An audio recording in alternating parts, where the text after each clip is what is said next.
শিক্ষাৰ দ্বাৰাহে সমাজ তথা এটা জাতি আগবাঢ়িব পাৰে। উল্লেখ্য উদ্দেশ্য বাস্তৱায়িত কৰাৰ লক্ষ্যৰে আমচুৰ বিনামূলীয়া পাঠদান শিবিৰ আমচু বিলাসীপাৰা জিলা সমিতিৰ সহযোগত আৰু গুটিপাৰা আঞ্চলিক আমচুৰ উদ্যোগত কৰা হয় মাহজোৰা বিনামূলীয়া পাঠদান শিবিৰ। গুটিপাৰা হাইস্কুল প্ৰাংগণত তাৰে সামৰণি অনুষ্ঠান সুকলমে সম্পন্ন কৰা হয়।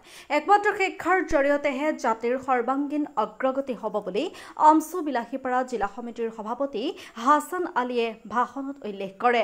শিক্ষা কৰি ডাঙৰ মানুহ হ'ম বুলি উপস্থিত থকা সকলো ছাত্ৰ ছাত্ৰীক সংকল্প কৰাই ভাষণ শেষ কৰে। অতিথি হিচাপে উপস্থিত থকা গুটিপাৰা গাঁও পঞ্চায়তৰ প্ৰাক্তন সভাপতি তথা সমাজ সেৱক আব্দুল সত্তাৰ সিঙে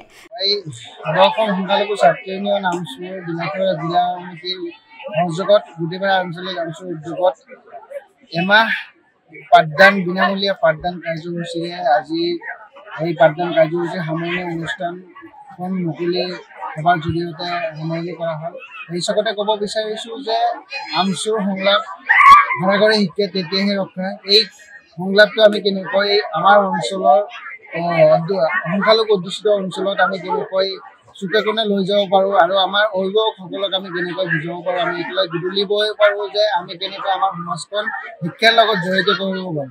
যেতিয়া আমাৰ আমচুৰ নাগৰিক সভাত আমাৰ অভিভাৱক নাগৰিক সভাখনত আমাৰ বুদ্ধিজীৱীসকলে সংলাপ লৈছিলে ঘৰে ঘৰে শিক্ষা তেতিয়াহে ৰক্ষা। এই ঘৰে ঘৰে শিক্ষা তেতিয়াহে ৰক্ষাৰ অধীনত আমি বিনামূলীয়া পাঠদান কাৰ্যসূচী বিলাসীপাৰা জিলা অঞ্চলৰ অন্তৰ্গত বিভিন্ন আঞ্চলিক সমিতিৰ উদ্যোগত আমি ৰূপায়ণ কৰি আছোঁ। প্ৰায় 8খন শিবিৰ আমি পাতিছিলোঁ। তাৰে আমাৰ প্ৰথমখন শিবিৰ হ'ল আমাৰ গুটিপাৰা আঞ্চলিক উদ্যোগত পতা 8ম, 9ম আৰু 10ম শ্ৰেণীৰ এমাহজৰীয়া আমাৰ কাৰ্যসূচী ৰূপায়ণ হ'ল।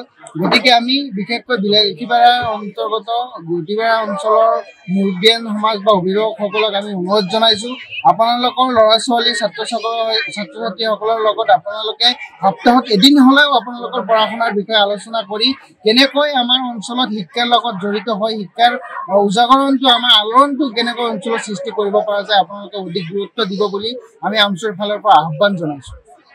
এয়াই এক সমাজৰ বাবে কুসংস্কাৰ আৰু সমাজৰ এক বিষাক্ত ৰূপ লৈছে বেছিকৈ দেখিবলৈ পোৱা যায়।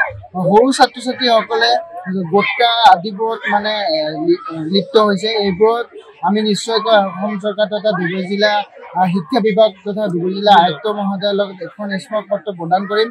যেনে অসম চৰকাৰৰ ফালৰ পৰা এক নিয়ম আছে যে 100 মিটাৰ বা 500 মিটাৰৰ ভিতৰত কোনো ধৰণৰ তেনেকুৱা নিচামুক্ত বা নিচাযুক্ত তেনেকুৱা গুটখা থাকিব নোৱাৰিব। এই ক্ষেত্ৰত যদি কোনোবা বিদ্যালয় কৰ্তৃপক্ষ বা বিদ্যালয়ৰ ওচৰে পাছৰে তেনেকুৱা ধৰণৰ দোকানীয়ে তেনেকুৱা ধৰণৰ কৰিছে, নিশ্চয়কৈ আমি অনুৰোধ জনাম প্ৰশাসনৰ ফালৰ পৰা বা আমোলা বিষয়াৰ ফালৰ পৰা আপোনালোকৰ ফালৰ পৰা যাতে উচিত শাস্তি বিহিব বুলি আমি আহ্বান জনাইছোঁ। আপুনি বাৰু উমৰাহ কৰিবলৈ আগ্ৰহী নেকি? আলিফ উমৰাহ ট্ৰেভেলছে আপোনাৰ বাজেটৰ ভিতৰত আগবঢ়াইছে কেতবোৰ আকৰ্ষণীয় পেকেজ।